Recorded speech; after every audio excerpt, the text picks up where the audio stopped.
Welcome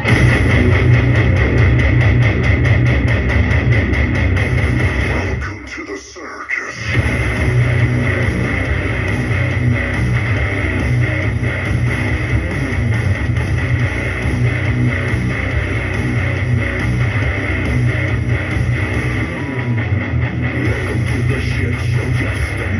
Welcome, music lovers, adrenaline junkies, and circus freaks. You are tuned in to the Pure Adrenaline Show here on Stylin' Radio. You're in the house with West Coast Paul and my co-host here in the studio, Izzy. Hey, what up, Izzy? What's up? Hey, it's a beautiful Tuesday evening. We're here for the next 5 hours, bringing you some of my favorite rock music. Let's see. Alternate rock. God, sometimes you just can't get the damn words out.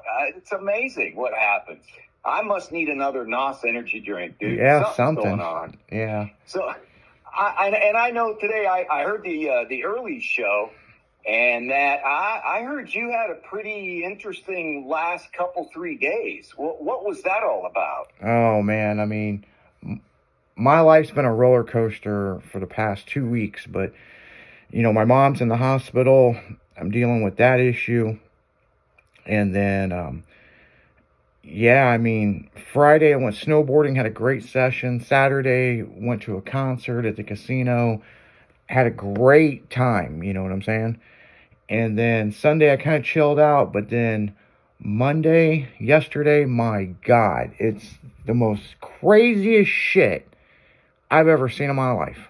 I mean, got into it with some punk kid at the corner store, and if you listen to the afternoon show, then you know what I'm talking about. If you don't, we don't have it on replay, but it probably should be. But yeah, it's just one mess after another. Some 22-year-old kid that almost hit my car claimed I was picking on him, and then decided to call the cops on me and go hunting for me. And then the cops pull me over and make me do a field sobriety test, and like I was drunk. And then come find out he fucked around and found out he was the one. So these fucking kids nowadays, like we owe them something. Yeah, it's priceless. They have no accountability, no responsibility. And that little motherfucker is lucky that he didn't do that to you 10 or 15 years ago. You'd have been in jail, and he would have been in the need of emergency medical care. Yeah, I've kind of calmed down over the years, but now there's cameras everywhere. So, and I'm a business owner, so I can't go just smack some fucking kid around. But what amazed me is he had enough balls to come into the store and mouth off to me, and then said, well, when you're done, I will come back in and do my shopping. First off, where you were driving, you weren't even going to that fucking store.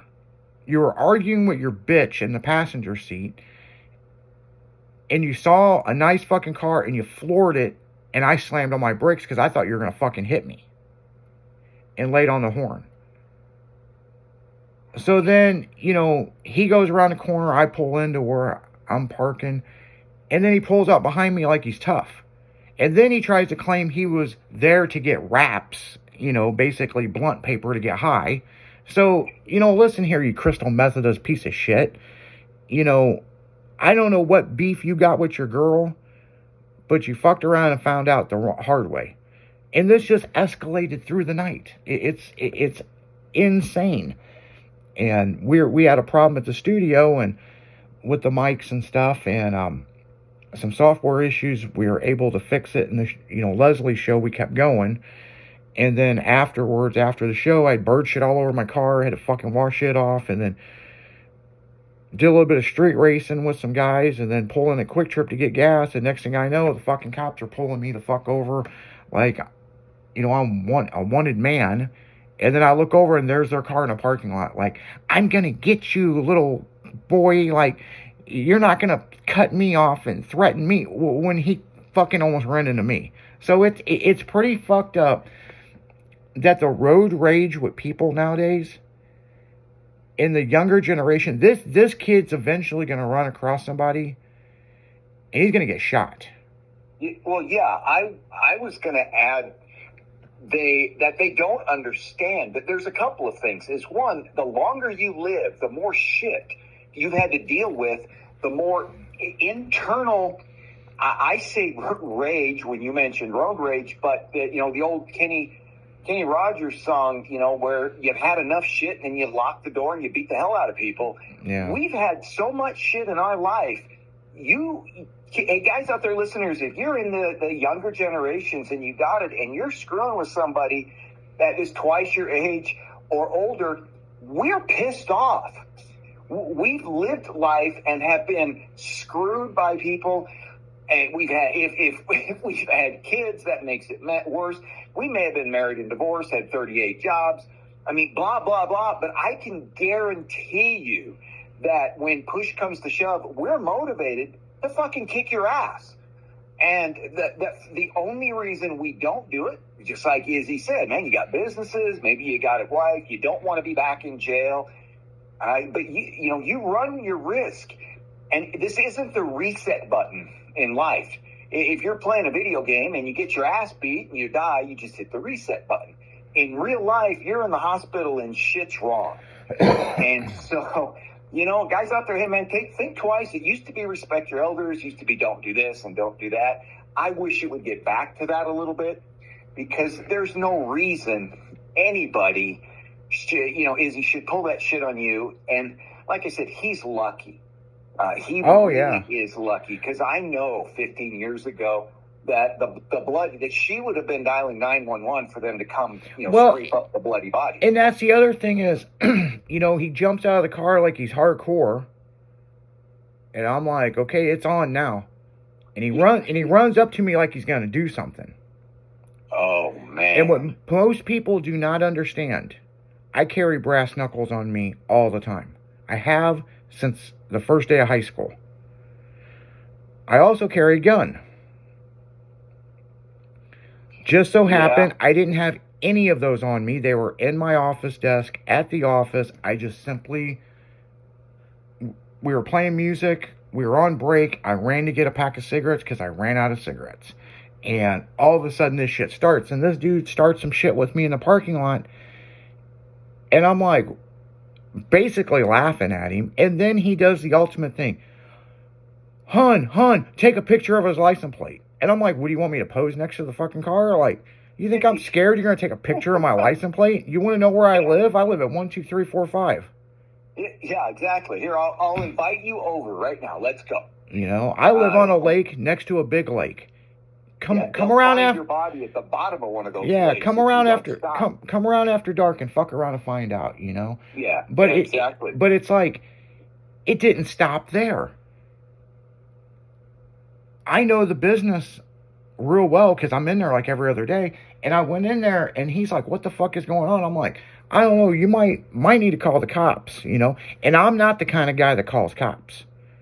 But this little Crystal Methodist Ninja Turtle, something needs to be done with him. And then he comes in mouthing off multiple times. And it's like, if you've ever seen the movie Boys in the Hood, or Ice Cube pulled that 9mm out and hit the top of it and goes, you got a fucking problem? Well, basically, that is welcome to St. Louis. We are the murder capital of the United States. For damn good reasons. And the thing is, you see somebody in a slammed import car and you think you're going to roll up and talk shit. Some of these guys that drive these cars in St. Louis are triads and stuff. They're in these Bosnian gangs and stuff. They will fucking shoot you and think twice later. You could end up as the body in the opening sequence where he's laying there and the guys walk up to the kids and say, man, don't bother him. Or he ain't bothering you. Go away. As the dead dude's laying there in the weeds. So, well, what's interesting about this is if I would have hit him, he would have claimed I'm a victim because he already proved that within 5 minutes later of coming in and out of the store. And then he goes, I just want everybody to know this guy's picking on me and I'm 22. And I'm like, what the fuck? That means you're of age. Yeah, exactly. That means legally, if you touch me, I've got every right to defend myself. And that's what I wanted him to do, is touch me. Because, see, listeners, when I was brought up, my dad was a gangster. But he told me something. He said, if somebody threatens you, this and this, it's words. But if they touch you, you have all physical, bodily right to fuck their world up. But make sure you got a witness. There's plenty of cameras around nowadays. So, no, he was just being a little crystal Methodist, little fucking dopehead, and wanting to start shit because obviously he was fighting with his bitch over something before they even got to the stop sign. Because as I was turning, they were stopping, and then he just floors it. And he's going to hit my car. The crazy thing is, this is what I didn't say on the afternoon show. When he floored it, his headlights were pointed right at my door, my driver's door. So if it would have impacted, it would have hit right there where I was. So I kind of fucking gassed it, and he kept coming. So I knew I was going to get hit, and I locked up the brakes and hit the horn. No. You know, and I don't know what it is, but motherfuckers have a tendency, they like to hit the back of that car for some reason. So, because as you know, I've been in 2 accidents within 2 weeks, not recently, but this past year, where some kid rear-ended me, some old man fucking pushed it across the parking lot. You know, it's like, what the fuck is up with the back of my car? Motherfuckers got to hit it. Yeah. Is there a sign on the back of it like you're walking through high school that said "kick me"? Do you have somebody tape one to the back of your car that says "hit me"? I don't know. I mean, I don't either. You know, that's amazing. But yeah, you know that little shit. I hope he gets his. He either does one of two things: either stops thinking that he's, you know, Mr. Victim or whatever the hell he. Well, and that's the problem is the younger generation, they all think that they're entitled to something, like we owe them something, or like, oh, you did a good job, Johnny. You did a good job. You did a good job. In our day and era, it's like, hey, it looks good. Yeah. You know, it's like, fuck, bitch, I'm not entitled to shit to you. And what's crazy about this is, and the more I've thought about this, and I touched on this on the afternoon show, I don't think this is the first run-in with this guy. Because remember a couple years ago, I was telling you about me and Michelle was on the highway in my truck and turning on the Dorset, and this son of a bitch passed me on the shoulder and almost hit the front of my truck, and I got to the stoplight and I rolled down the window and I'm like, you got a fucking problem. And he said the most ironic thing that it caught me off guard. He goes, I own this car. I own this. And I'm like, good for you. You got a fucking job. So hopefully you got insurance that you almost hit my fucking shit. And then he taunted me at the stoplight. I'm almost sure, and I can't prove it,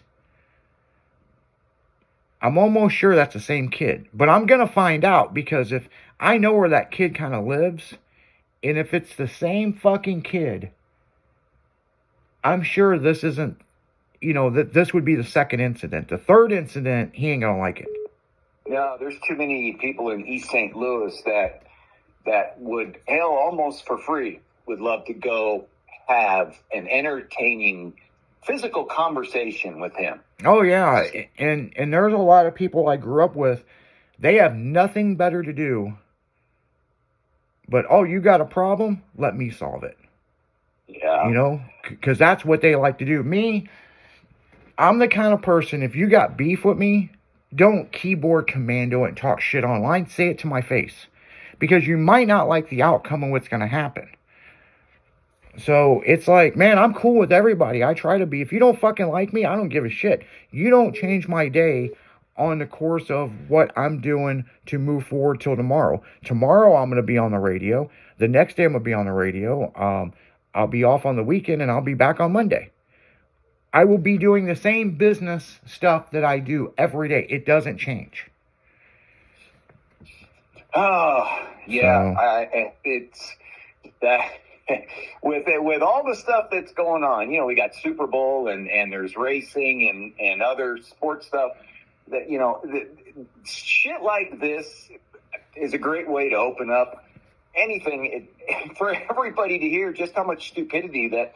Oh, it is. I mean, you know, ever since COVID, it's got worse. you know? Yeah, it's so bad. And, when we, after the music is the break and come back, I've got, another one of somebody I know that when you mention police and jail and stupidity that you're going to shake your head about. And then also, obviously, we want to talk a little Super Bowl later. Oh, yeah. And some other stuff. So yeah, we're going to go right back into the music, guys. We'll be right back after this. Stylin' Radio. Hey, West Coast Paul out.